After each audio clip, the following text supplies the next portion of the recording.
So, okay. So basically, our thoughts, they are based on our emotions, they are based on feeling tone and not on the fact of what is actually happening. If you see, right, some people might react to the same situation in different ways. Okay. So it is not what's actually happening. It doesn't matter what the actual fact is. The way in which every person responds to the same thing is different in different scenarios, right? That is the reason we need to understand emotions and thousands of thoughts. We talked about this. One feeling can be associated with thousands of thoughts, right? I'm feeling angry right now. Because I'm feeling angry, what are the thoughts that are going on in my mind? My mind races. Unnecessarily, it goes into flashback. He always does this. You always do this. I think, I don't know if I could mention this without getting into problem, but women might have more receptiveness to thought process than men, because there are all the jokes which say that women are good archaeologists. They're good in digging the past, right? So it is always like that. Why do we do it? Why do we think of so many thoughts when all that is not needed? When you understand emotions, all that can be clear, right? And when you can correctly handle the underlying emotion, then all this drama will not be there for you, for others, for everybody. Loka kalyanartham, for the sake of greater good. I think we have to understand emotions. And what's the process? So first thing is, we don't understand, right? Unfamiliarity. Let's say, for example, I am just starting, like I'm a little slow. I don't understand things very easily. I cannot feel the presence of the room. It's like, okay, I enter a room. What's going on? Why is my husband so angry at my son? Like, he looks very mad, but I'm not getting it, right? I'm not getting it.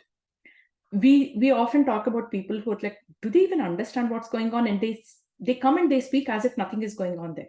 Nobody has to talk. But if you see, right? So it's like unfamiliarity.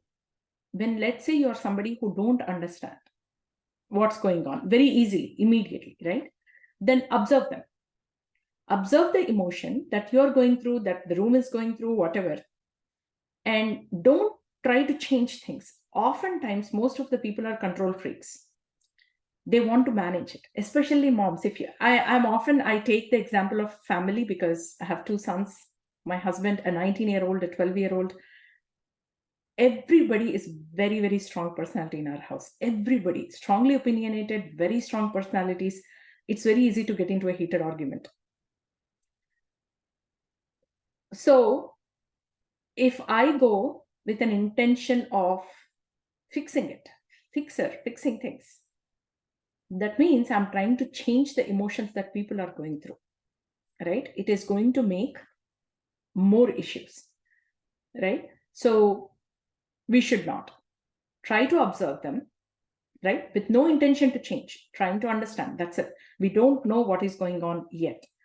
Then, once you do that, you will understand the relationship between thoughts and feelings. The moment, let's say, I came back from work and I saw that they are arguing, my husband and my older son, let's say they're arguing. I don't know the entire history of it, right? Let's say I had a very hard day. I drove for a very long time. I have a very bad headache. I come home, and this is what the scenario in the house. If I start judging things, or with the limited information I have, if I start reacting, right, then I'm going to make matters worse. So it's better to observe them. And otherwise, let's say, forget about the third party itself. I came home, something happened. Let's say all the dishes were in the sink or something like that. It really pissed me off that, oh my God, I have to do all these things, right? Now I'm already in a messed up emotional state. Now, if my son comes and says, Mom, I forgot to do this. I forgot to submit my homework. Something happened. Now it's a final quiz tomorrow. The grades cannot change, something, right? Little things are enough to throw you off.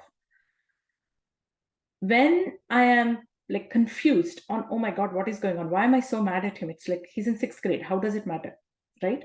But all the day I had, the packed emotions I have, it's like the last straw that broke the camel's back kind of thing, right? One little thing is enough to push you off the edge. At that time, if I try not to judge anything, not to judge me, not to judge him, be quiet. My mom always used to say, she raised me with this quote, Maunena kalaham nasti. When you don't know in a situation, maunam, silence, will always remove quarrels. So don't respond, don't react, observe them. Don't try to change my emotion, the kid's emotion, kid is crying, whatever. Don't try to change any emotions, right? When you give just 1 minute of that silence to yourself, you're doing such a greater good to everybody in the house. It will give you clarity. Immediately you'll think that, okay, I had a very bad day at work. I am frustrated. I have a bad headache. First, let me take Tylenol, right? I'm feeling all these things not because he got a lower grade. There is a lot more to it. In that, just give a few minutes. That itself will dispel all the issues, right? And then you will get clarity of the relationship between your thoughts and feelings. What are the thoughts I'm getting? Why I'm feeling? Maybe it is not him that is giving so much of anxiety to me. Maybe it is all the bad things. The last thing is what he said, right? Once you get clarification, then you will have familiarity, right? Once you have the familiarity, if you are willing, you can start to experiment with it. You can start to experiment. You can try to segregate the thoughts. In that moment, you will think that, why is my boss like this? Why is my commute like this? Why am I living in this area where I have to what am I doing with my life? Unnecessarily, you are trying to solve all of world's problems in that one moment. It is not needed. You will start segregating the thoughts. Okay, I am not going to fix the traffic issue right now, so let me put it aside. It's a recurring everyday issue. Put it aside. I'm not going to change my job in this moment. Put that aside of how close my boss is or whatever, right? My work problems. Then I always come home and there are dishes. I have to wash them or I have to clean them up or put them aside. Let me not do that right now. So the moment you compartmentalize and you disassemble all the complex thoughts, right? Then you are left with little things to deal with. That's when you will have, that is called emotional clarity, right? Now you will be like, now that all that is there, what you can do in that moment is, okay, Prahlad, go back. I'm not in a good mood right now. I will talk to you. Give me time. Let me take a shower and come. Let me eat something first. Let me have my coffee. Come to me at 7 o'clock. That's when I'll talk to you, right? By then, you would have cleared everything. Now you have like, okay, now all my troubles aside, let me deal with him. What is going on? Because he himself, for him, for a 12-year-old, that little great thing could be a very big deal, right? For you, if you think, do you want to even know how much I'm going through? No. When he grows up, he will know. He's not in his 40s yet. Don't ever tell your kids that way. Shame them that, do you even know what I'm going through? Why should they know? They are not adults. They haven't. And let me tell you this, you are not going through this. You're not Mahan because you're going through this. You have your entire life to prepare for it. You went through school, you went through college, all that is preparing you to get that emotional intelligence. They are not there yet. And why should they know? Why are you shaming them that you have a very hard life compared to them? He has a hard life on his own. Maybe in school somebody bullied him. Maybe he missed some homework. Maybe his grade is less. He didn't want to be that way. And maybe he's not understanding a difficult problem. It's just one problem. He's not getting it and he's like melting down. That is enough for him. So don't ever do that. Do you even know what I'm going through? That's, once you get the familiarity of everything, you will come into acceptance mode, right? Acceptance means you're not resisting it. Once I get into acceptance mode, then I'm like, yes, I have a difficult job. I have to change it. I cannot do anything about it right now, but I accept it. I have a difficult job. I accept that I have to drive 50 miles or 60 miles every day. Yes, it is bad. The traffic is bad. I know, but I am accepting it because it is a choice I made. If I don't want to deal with the traffic, I have to quit my job there. I have to take something working from home or something next door, something like that. So the moment you start segregating things, you get familiarity with everything. You'll start accepting, okay, I cannot do anything about resistance, like my traffic right now, my job right now. Okay, I'm accepting them.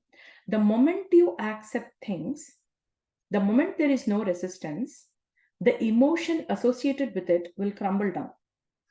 Okay? You are slowly, it's like, if you see a bomb squad in thriller movies, you see that there is a bomb and there is 5 minutes to explode, the villain will start and go away, right? And the bomb squad will come and they're slowly trying to figure out how to remove, right? It is like that. It is like you have multiple bombs in head, not just one. Work, traffic, relationship, kid, hunger, multiple bombs going on. Everything you have to diffuse. Yeah, diffuse is the right word. You have to diffuse each one of them. Everything is set to explode at 5 o'clock in 5 minutes. So first, literally, that is the example, right? Diffuse one, diffuse the other one. You cannot diffuse all. You don't have 5 hands. You cannot diffuse all 5 at once. So break it up. Start accepting. Okay, the moment you say this, let's say I have 5 bombs: work, traffic, headaches, or back pain, or whatever, and then I have to go to a doctor. I'm skipping going to a doctor, whatever, and all that. And then on top of it, my kid, right? 5. I cannot diffuse all of them at once. So take one, divide and conquer, right? Once you start accepting each situation, you're removing the energy behind it. That means you're literally diffusing that bomb. Once you diffuse all the bombs, you have one left. Now you'll have 1 minute, one solid minute. Let's say you took 1 minute to diffuse all the bombs, one solid minute before you could complete it. Then you'll have the sanity of what to do and you will do the right thing, right? It empties out all the energy associated with it. When you are emptying out all the energy, then it is not going to manifest tomorrow in some other weird thing that you're not aware of, right? And let it be what it is until it runs out. You can just sit there and not do anything. Don't try to solve world problems. Don't try to be a conqueror. Don't try to be like, I have to. And oftentimes I myself, like whenever I'm frustrated with my job, I start going and searching for jobs. LinkedIn, I posted that I'm open to work and I start searching for jobs. I create filters. I'm doing all that. But I have to be practical too. This is holiday season. Who is going to recruit now? If I start the process now, I'm going to wait for until first or second week of January before people come back, right? And usually if you are in part of a business, Q1, Q2, depending on the process, on the requirement, usually there are not many jobs in Q1. They always plan the business and budget in Q4, right? Then they will start, they'll have to get the requirements ready, they have to have the rec open, they have to post it. Usually Q2 is when things start moving. Q2 and Q3 are the best times to search for jobs. If you yourself are a manager and hire things, you know all those things. But in that moment, you'll forget everything, right? So once you start accepting your problems, the resistance will go away and the clarity will come on what should be done, right? Now, what are the former thoughts? Now we are talking about the first big bomb, right? Once you do all these things, the character of the former thought would have changed. The intensity would have changed, right? And once you surrender and let go of the feeling, that's it, you have cleared it. None of that emotional chaos will stay there in any energy form. It would have transformed. And because of that, all the thoughts associated with it will disappear. Now, what is the concluding thought? In the end, you will have one thing. Your son came with his grades problem. Amma, I'm not able to do this problem. If I don't do this, I already missed a homework. My grades are going down. If I don't solve this big problem, I will lose 10 more points. And tomorrow, if it might come in a test and I might score badly. That is the concluding thought. Originally, that one thing led to all this chaos. Now you are in a place when you go through, and all these things could be done like in some time. It won't take days and ages to do all this. And then you will handle that matter. Poor guy, he came to you. You have done math all your life for 23 years. You could have helped him solve that problem very quickly. But until you have calmed your mind, you cannot. Otherwise, you won't even understand the stupid problem. It could be like a simple algebraic expression, like with 3 variables or something, and you'll be dying like, oh my God, I don't even remember this now. It's been 30 years, man. I can't solve this, right? So that is what it is. That is the process. That is the process. If we do that, again, it's like Outliers book, right? 10,000 hours of practice. It is not that, okay, now you understood, print this, put it on the fridge, Do it once, forget, it won't work that way. You have to do it so many times, multiple times. Yet again, don't be hard on yourself. I know I've been practicing this, but again, you keep losing it, right? There is this movie, Anger Management. It is very funny. You should you should watch it. How the anger management, it's like, rehab kind of thing. They have that rehab for anger management people. So it is so funny when you watch it, but we often do that way. We often work that way. It is not even funny how many people and emotions and relationships we screw up because of we don't know how to handle with thoughts and deal with them.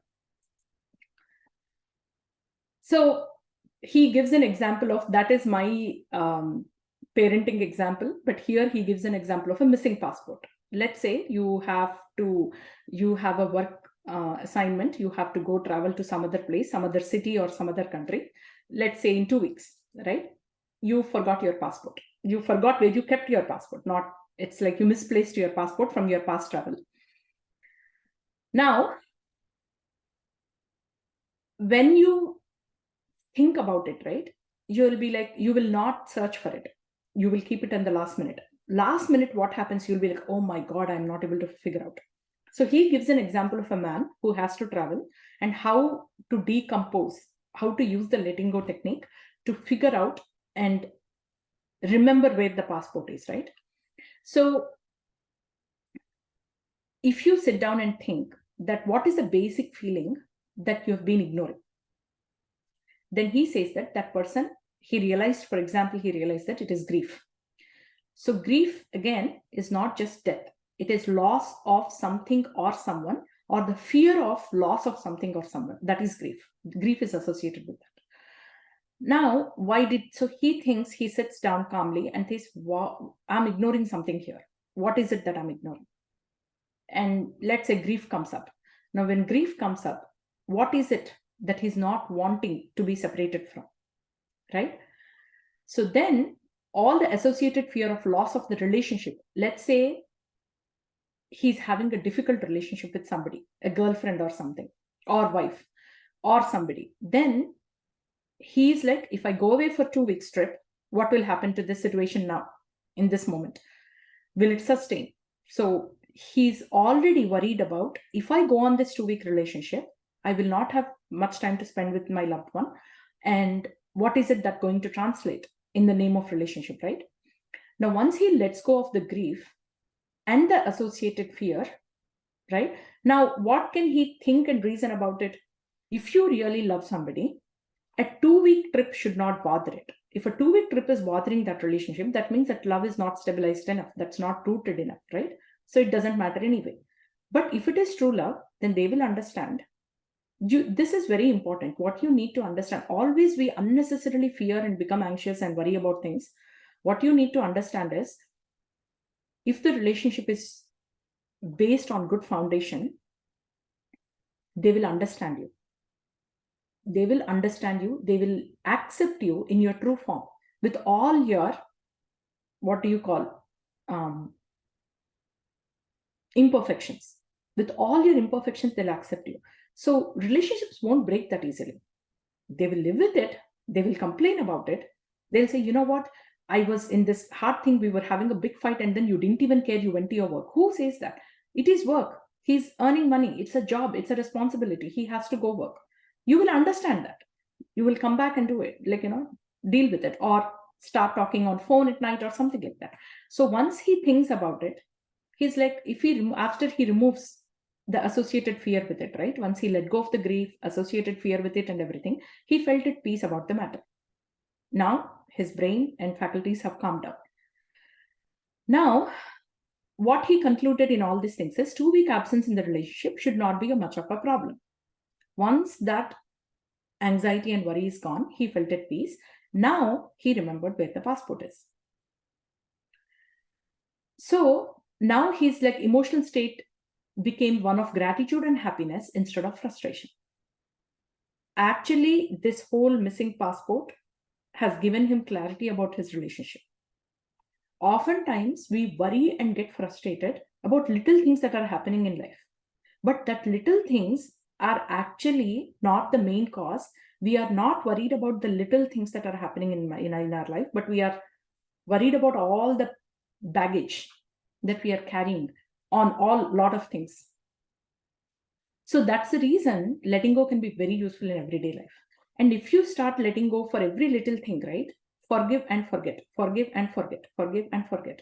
With every episode, with every person, if we can manage that, maintain that, you're so light. Your body is light, your mind is light. It doesn't matter. Things don't matter as much. You are not bogged down. Some people, they look like they're bogged down with responsibilities. Their life is like 1,000-pound weight on them.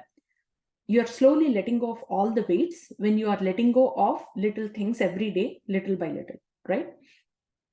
And once you practice the master the art of letting go for little things, it will be hugely beneficial when major life crises come, right? You're literally preparing.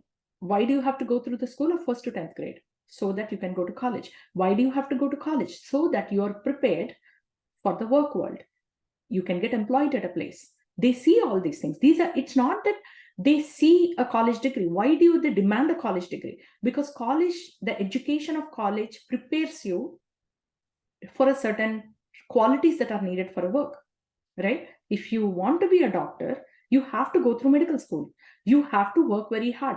Honestly, how much you study in that, you might not be implementing everything you studied in there. But each subject you study, the tenacity that you show, the qualities that you improve by studying so long, all those things, they will prepare you.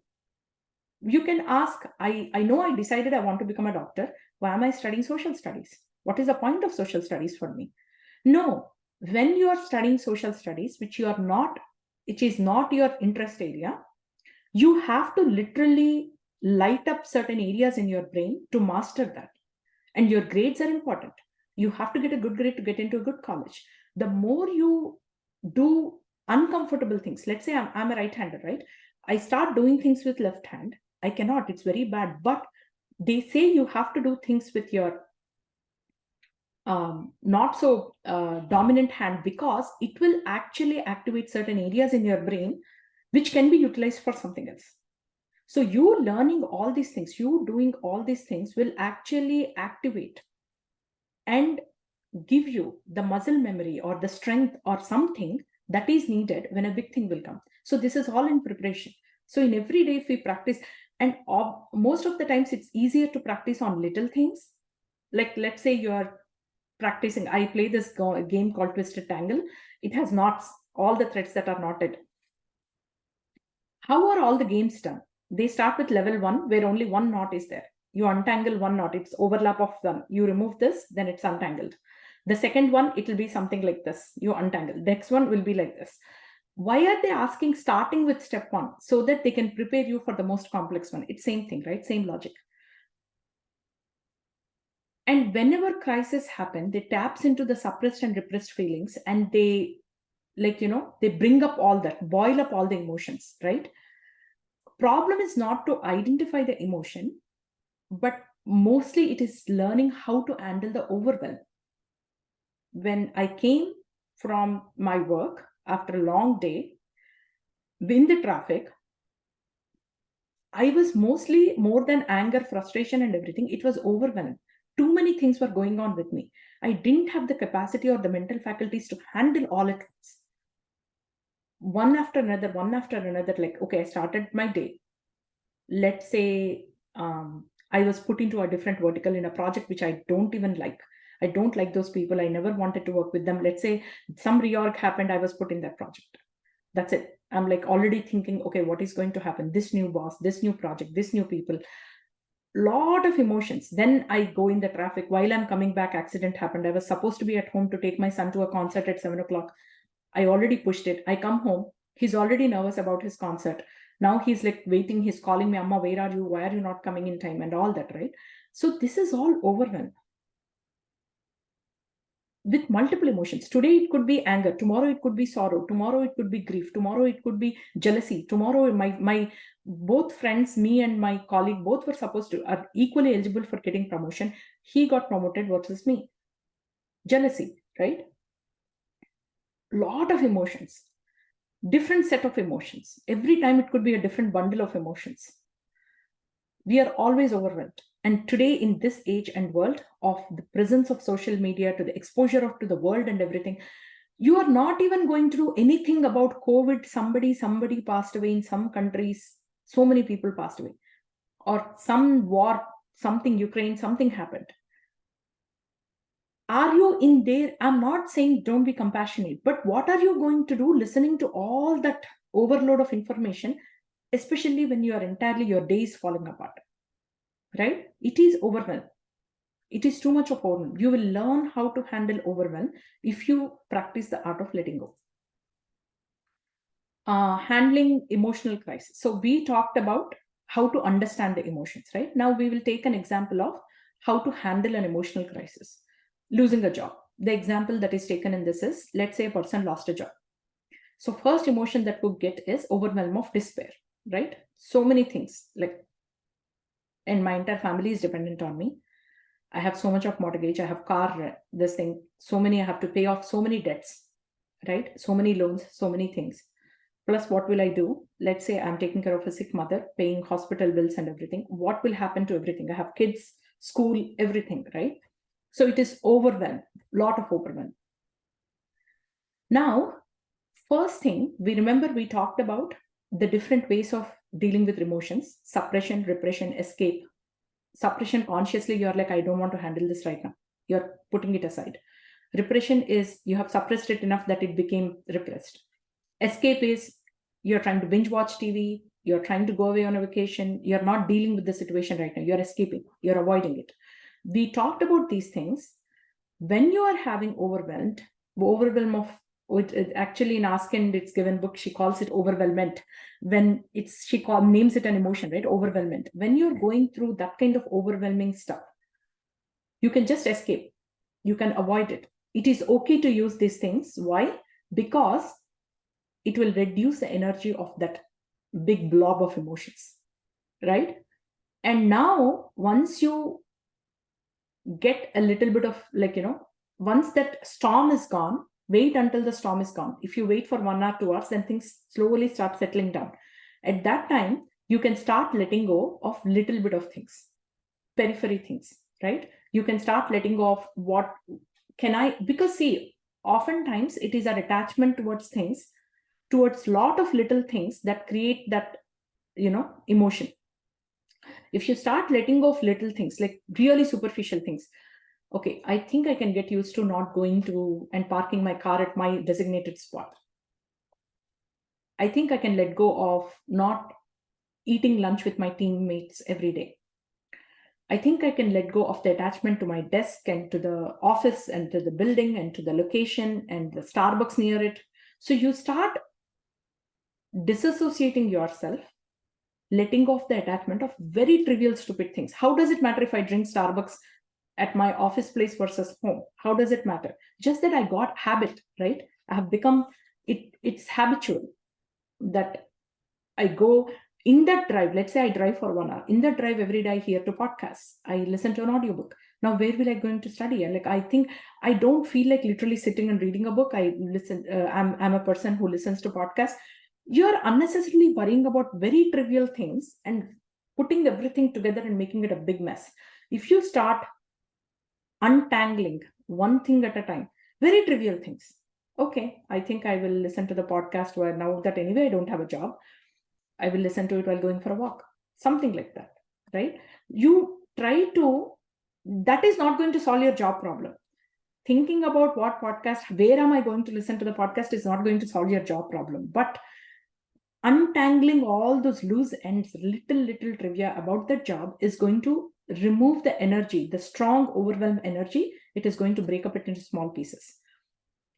And you are getting used to letting go of, let's say there are 1,000 things associated with that job. The first 10 are really stupid, trivial things. You getting dressed up every day to go. Something like that. Now, once you let go of all those things, you are getting into a mode of letting go. You're getting practiced. You're practicing the art of letting go. Now you have practiced enough. It's like push-ups, right? At first, I can't even do one push-up. I slowly I managed after 1 week, I did 1 successful push-up. After 2 weeks, I will not do 2 successful push-ups. I would have learned to do 5 successful push-ups. After 3 weeks, I would have done 10. Do you see how our energy, like, how our muscle power and everything increases and it actually extrapolates? Something like that. When that happens, I have the courage. So we talked about the map of consciousness, right? We talked about all the negative, lower emotions. Courage is the breaking point between positive emotions and negative emotions. When you start letting go of trivial stuff, you will slowly let go of negative emotions. Okay, I know I got laid off because there was only one role, there was cost cutting, and they promoted my friend, not me. Where I am always, we are right? I should get that job, not him. Now, that is jealousy, envy, things like that.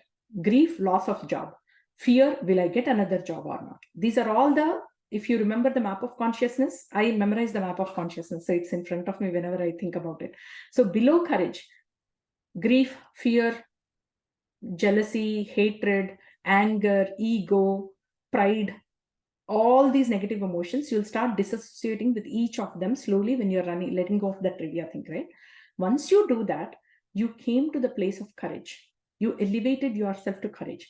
The moment you come to courage, that is where it does not mean bad things don't happen to you. It does not mean you will never have the feelings of negative feelings again. It's just that you have the courage to face them.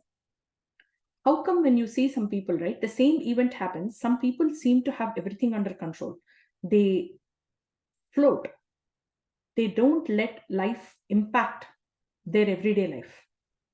These big events in life, whatever are creating negative emotions, they won't let it impact. Why? Because they have the courage to come out of that or handle the situation so that they can come out of that emotion easily, right? So here, when you take a very emotional crisis, once you start, initially let go of it, escape, do whatever it takes for you to take the edge off. And then once you get the familiarity of the environment and things settle down, then start letting go of trivial stuff. Once you do that, you get into the mode and practice, and you feel better about letting go. And the more things, you can write it down. What are the things that are bothering me with this loss of job? Once you let go of all that, you come to the courage. When you come to courage, that's when you will see opportunities. Opportunities always exist. They are in this floor. They are in the 200th floor. The emotion for courage is 200. They are at the 200th floor, and above are opportunities. When you stay at first floor, shame and fear and all those things are at 20. When you are at 20th floor, how can you see what is there in 200th floor? You have no idea. You don't even have a glimpse of what is available. You always will say, my life is like this. Nothing happens. Nothing. A person at 200th floor will see what is at 300, 400, 500. They will see up. They will see many more opportunities. They will see, how can I go to 300 first, 400 first, right? So the idea is to let go of little things so that first you come to courage. From there, the world of opportunities open up, right? Now, as you surrender the small things, the main event becomes less and less oppressive. Then you will not be bogged down with all that. So we talked about this, a very strong emotion, right? Now, what are the 4 things we talked about? Suppression, repression, escape, and what was the 4th one? We talked about some other 4th one. I forgot what it is. Suppression, repression, escape. Okay, I forgot what's the 4th one. But the 5th one, the 5th method is anger, right? After you dealt with all that, now you are left with, let's say this guy left with everything, right? I let go of this, I let go of that, I escaped, I suppressed, I repressed, all done, I did. Now I'm angry.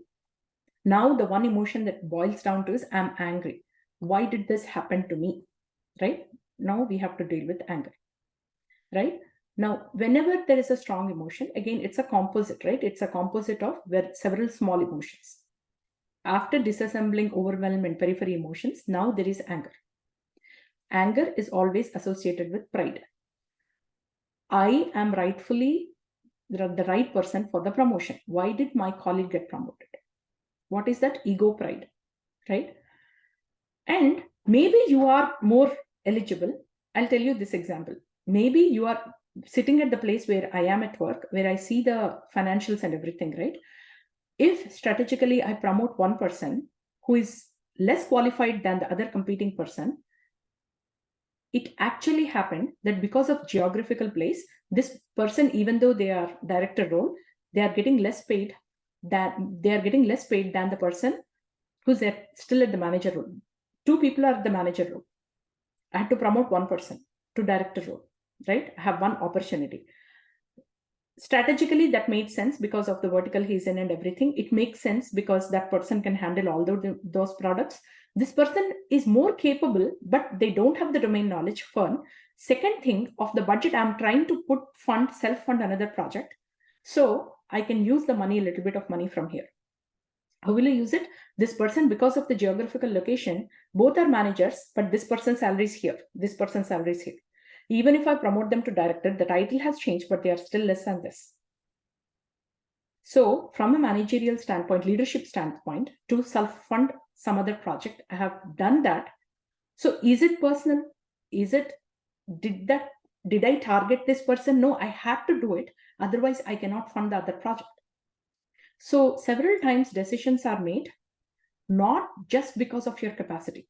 It might feel very, very wrong for you that how, but it might have been done for another reason, but you will feel wronged, right? Now here, let's say this person is that person who was fired. Now it's like, I am better than that person, right? Now later on, you'll start like, oh my God, if I'm better than that person, why did I? You won't think, you cannot even think of, because you are messed up in your brain, you cannot even think of a possibility, right? So because it is associated, anger is associated with a lot of pride, and it comes with a lot of resentment too. And you start seeking validation, right? You are like, am I good at this or not? Okay, looks like I always thought that person was really bad compared to me. Am I worse than that person? I can't even do like that person. Oh my God, what is wrong with me? Have I become this bad? You will start loathing, right? And you will start questioning your own this thing. Now, when you start doing all those things, it comes with considerable fear. If I think I'm not even who I think I am, then will I even get the next job? Right? How am I going to get another job when until today, I was thinking that I'm at certain capacity, I have this talent. But if I don't, that's the reason I got fired, then you'll start getting scared. Am I going to get another job? Right? Now we have all these associated emotions. They all have to be addressed and let go, right? Otherwise, it will become too much. So here, let go of the fear that I won't find another job. Once that fear is acknowledged and let go, then alternate possibilities become apparent. Otherwise, we are always worried about, if you're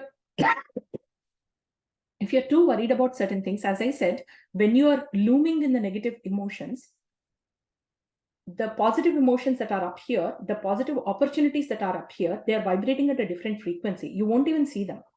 You won't see them. You cannot see them. Your vision is blurred. You cannot even think of those things. You are not in the same frequency. Once you let go of all those negative emotions, alternate possibilities become apparent. And now you surrender all your pride. Then the economic disaster, what was the major emotion you had? What will happen? If I don't have a job, I won't have money. Without money, all my dependents, my house, my loans, my family, hospital bills, school fees, all the disaster will fade away. Now, how to handle emotions, emotionally or intellectually? You know how people say logically, think logically, all that, right? It's always better to handle it at an emotional level than an intellectual level. Intellectual level means thoughts. Emotional level means feelings. Am I dealing with feelings or my thoughts? Because we already talked about 1,000 thoughts can lead to one emotion, feeling. Isn't it easier if I diffuse one feeling? I have disassociated 1,000 thoughts. Isn't it much better? Right? Shortcut. See, shorten its duration dramatically. The moment I handle it emotionally, the duration it takes to resolve a crisis would have shortened it, right? And when we have lots of thoughts, we cannot sleep, insomnia, right?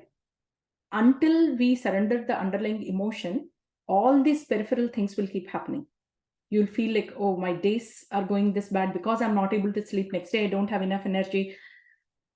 All those hypothetical scenarios, right? So come out of overwhelm, re-examine. So we talked about initially, right? Initially, when we talked about all these scenarios, we talked about if it helps to decompose the very big emotion, the blob of emotion, composite emotions, it's okay to do suppression or escape or something, right? But once the overwhelm has come down, we talked about how we can let go of the little things and then remove the overwhelm. Now you have to re-examine the suppressed and escaped emotions. Why? If you don't do it, it will create harm, the residual harm. It might not create the big harm of a emotional crisis, but the little things, when they are not cleared, they will, as I told you about the cement layers, right? They will start thickening. So we have to re-examine, we have to understand why we had the residual emotions and clear it off.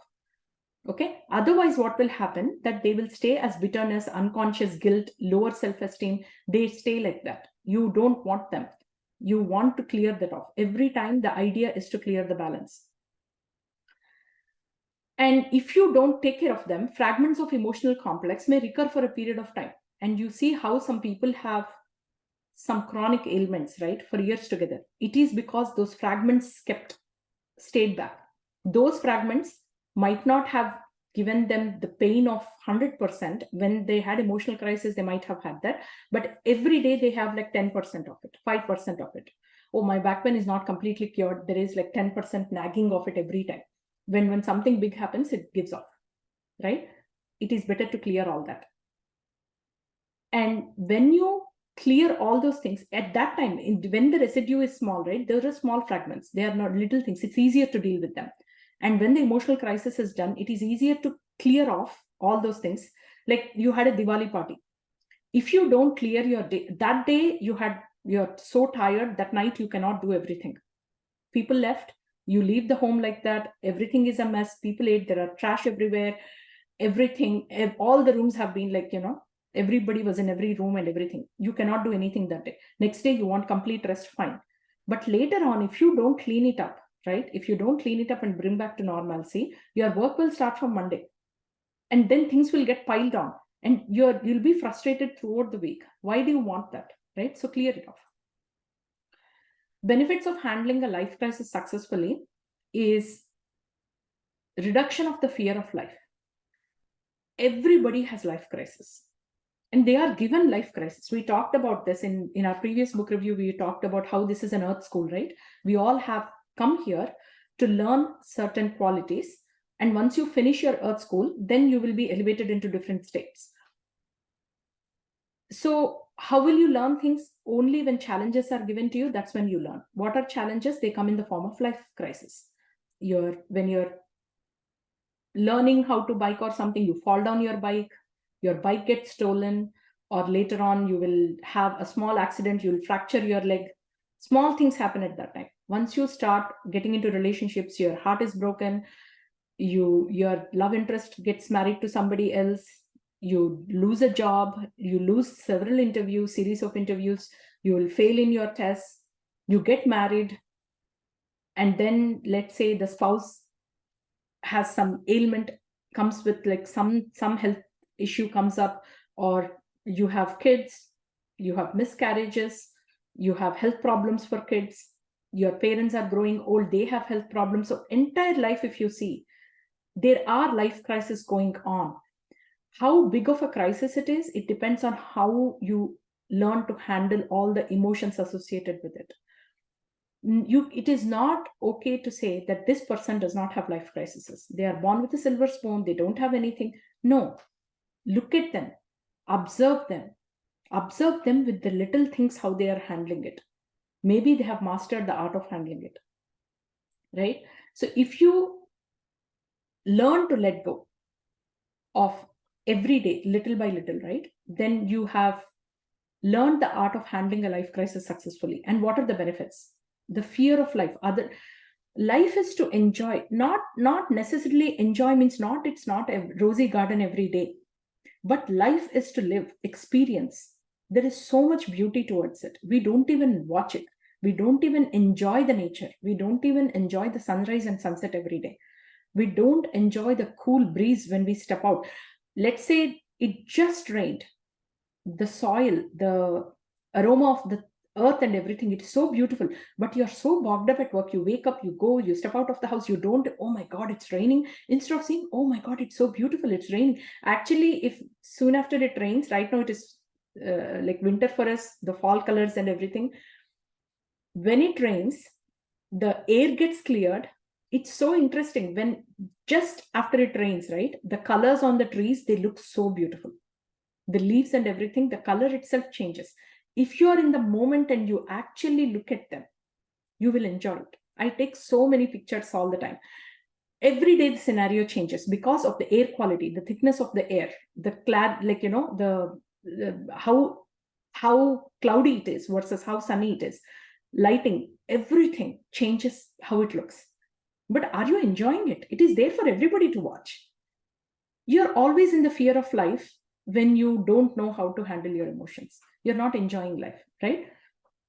The moment we don't have fear of life, we get greater feeling of mastery of everything, right? And greater compassion. Once you can be only compassionate with others when you are compassionate with yourself. When if you see people who are compassionate with others, right? All these people who are working in volunteering things, doctors across borders, all these people who are working in hospitals, they are compassionate because they know how to handle themselves well.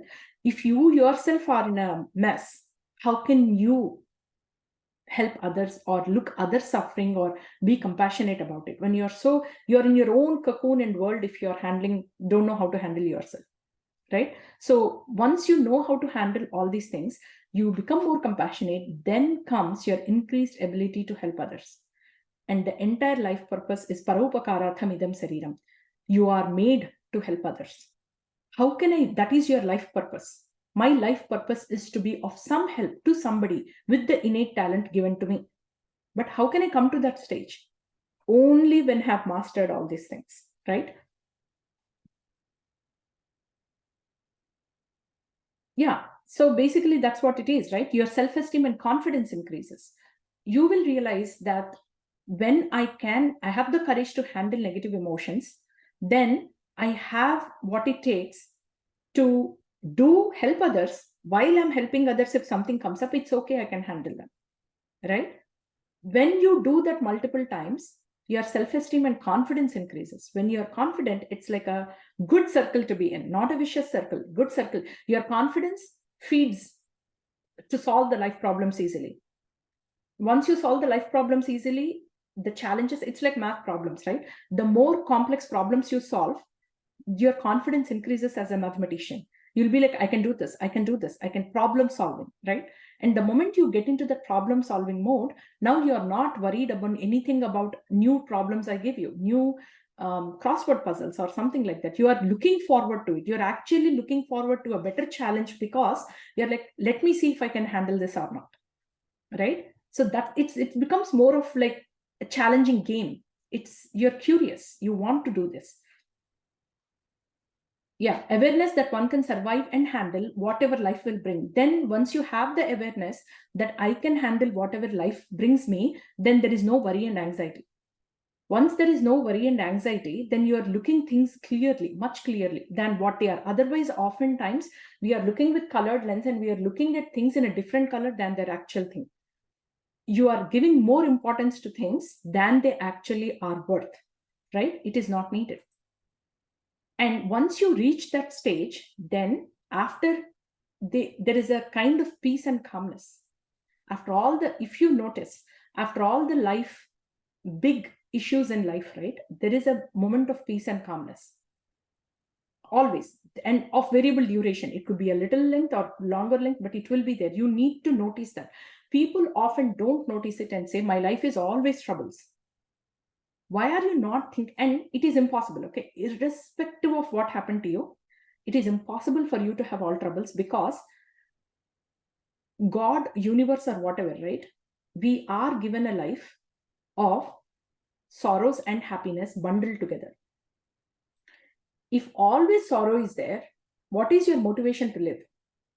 Right? If I'm backed up with always sorrow, then I'll have no will to live. What am I looking forward to? That's the reason it is very smart. If a kid learning to walk always falls down and never learns to walk, never has the happiness that he can walk and run, why will he? What is the motivation for him to get up and walk? We are genetically, it is imbibed in us that I think if I stand up enough, even though I'm falling every time, if I stand up long enough, if I can do that multiple times, I will walk. You as a parent know. That's why you keep saying that I know you can walk, I know you can walk. And the faith the kid has in you makes them get up 1,000 times, 10,000 times. They fall and they come. Now they are running. After that, they fall down again. They'll hit something and they fall down. Always, that is, I'm giving you a very, very small thing, but always your life, right? You lost a job, then you got another job. After you got another job, you'll get married. That's a good stretch for some time. After that, let's say your wife had a miscarriage. That's again a sorrowness. Again, after that, you again conceived a baby and you got a baby. After that, let's say after a few years, you lost a job. Again, after that, maybe the kid had some issue, your wife had some issue, you have some health issue. It is always together, sorrowness and sukham dukham, right? One other approach to that is, I don't know how many of you watch Garkapati Narsimhangaru. He gives very good these things, pravachanams in TV. He was telling that ka means dukkham, right? Sukham dukham. Ka means emptiness, void. Su means good, du means bad. To the emptiness void, what we are attaching, the experience we're attaching, is what makes it a good thing or a bad thing. So maybe it is the way in which you are viewing things, right? And again, I'm not saying that death is how can there be sukham in the death thing, death of a person, right? But there is an angle to view it. Let's say if your grandmother passed away, or your father or mother passed away, they were going through a lot of illness. It is actually a good thing that they got relieved from that pain. Yes, you lost your loved one, correct. But thinking from their perspective, maybe it is better that they passed away instead of living through that pain or suffering, right? So again, there is a very, very, it goes into like very subtlety, right? When you start thinking about it, when you start analyzing every event. But the point is, after every big life crisis, there is a certain calmness. Okay, sometimes approaching the level of mystical experience. Dark night of the soul frequently precedes states of heightened awareness. Actually, if you see, people talk about near-death experiences. Let's say they were hit by a car or something, they were airlifted, they went to emergency, they were in ICU. They say that in that, I don't know her name, Anita, I forgot. Deepthi knows her name. She reminded me of that.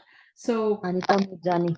yes, Anita Murjani. She had a near-death experience, and she talked about she was in that trance. She was in coma, and while she was in coma, she actually met her family, passed away. Her dad passed away, and she met all that. So those are all the mystical experiences. Once she came out of that, they said this is not the right time for you to die. A time will come. You have some other things to do in this life, so go back.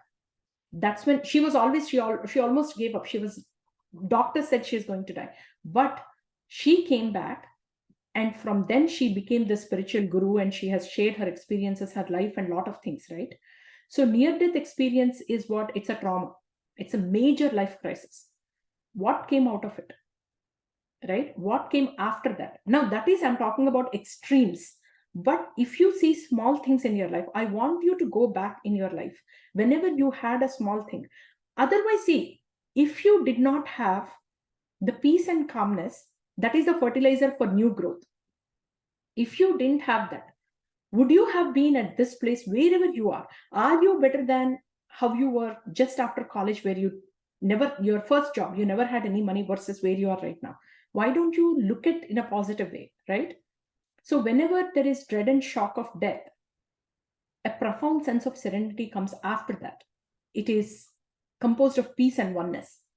Once you have this, then you will have immunity from fear. You're not scared anymore because you have seen the worst. Again, Worse than that could have come, could possibility that it can come later on. That's a different story. I lost my job today. That was my emotional crisis. Tomorrow, something big might come. I'm not saying it won't come, but if you think about it, life is preparing you little by little. You cannot do calculus without knowing algebra and without knowing the underlying concepts. If you think from doing basic arithmetic operations, when you're doing addition, subtraction seems difficult, multiplication seems difficult, division seems difficult, but you have to handle one after another. You have to deal with them because those are the basic things for algebra. Once you learn that, then calculus, then whatever, right? So life is preparing you. It will give you small life crises. According to life, they are small because they are preparing you for PhD. But for you in that moment, when a kid is doing division or algebra for the first time, that itself is a life crisis for that person, right? But the moment you overcome it, you get a sense of confidence. You're not scared anymore. And the more and more you do, you're like, I did all these things. I have 2 master's degrees. I think I can do PhD. It's not a problem. Same thing if you ask a first grader to do PhD, I'm like, oh my God, I have to finish all 10th grade, 12th grade, bachelor's, and then graduation, graduate school, then PhD. I'm talking like what, 25 years from now? Oh my God, that is overwhelming, right? So life is preparing you. And in between, there is always, I would see it like this. You go through school, your final exams are your emotional crisis, let's say life crisis for a kid, right? Then after you finish your final exams, you have summer break. You have 2 months of summer break or 3 months of summer break. That is peace and calmness. That is for you to recharge, right? And then because you finished 5th grade, now you're not so worried to start 6th grade. You're like, okay, I did until 5th grade. I can start now. It starts small.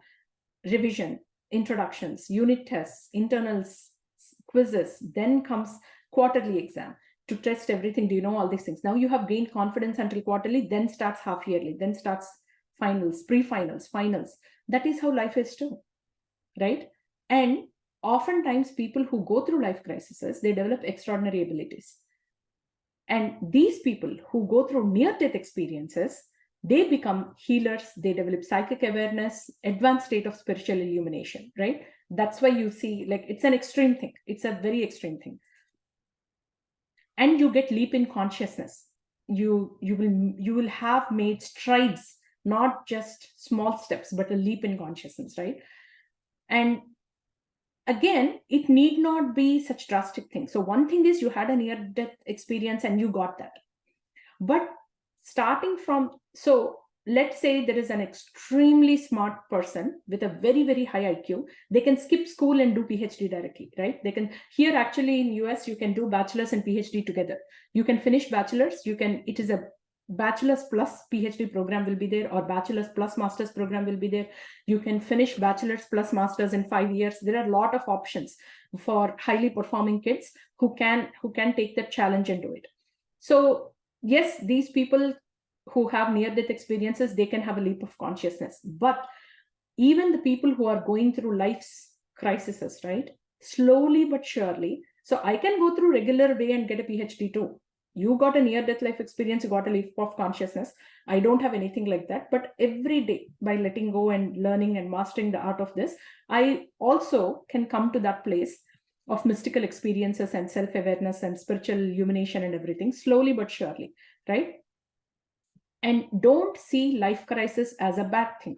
It is actually helping you grow. Okay, sudden appearance of new talents, you will realize that what was very difficult for you back then, 10 years ago, 20 years ago, now you're doing it easily.